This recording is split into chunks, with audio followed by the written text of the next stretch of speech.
Vítajte pri varení s pokrovými profesionálmi. Dnes pre vás varí máma Marty. Tá sa momentálne stará o tento prístroj biely a potom o prípravu dezertíku. A cestoviny bude dnes variť táta Dag. Na prípravu suroviny potrebujeme rigatóny, ktoré sa varia zhruba 10 až 12 minút. Nepovieme, aká talianská značka. Doma sme s mámou robili domáceho štýlu paradajkovú omáčku s bazalkou. A samozrejme sme si priniesli aj typický v Amerike urobený syr talianskeho štýlu. Postup je nasledovný, do veľkého hrnca si necháme zovrieť vodu.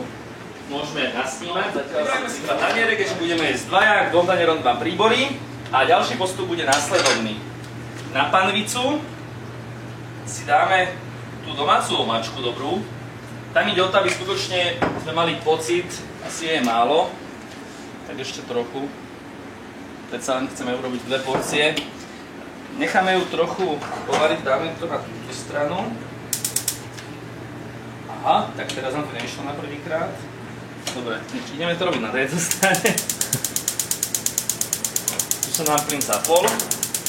Bož to furt cvaká.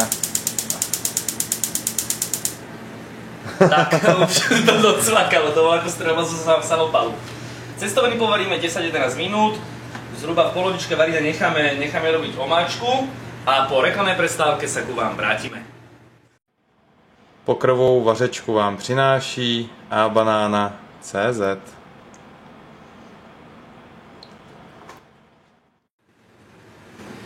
Takže první ochutnávka, jak to táta tak uvařil. Vám povím.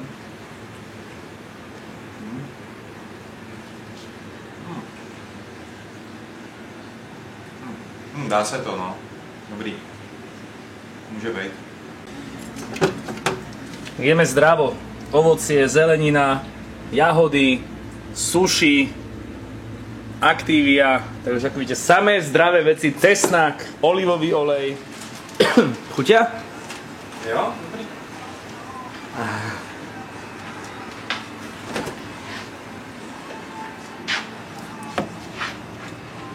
Podrž. Máma je dobrá, máma dá vlastně, to je táta dneska. Včera dělal tak mámu.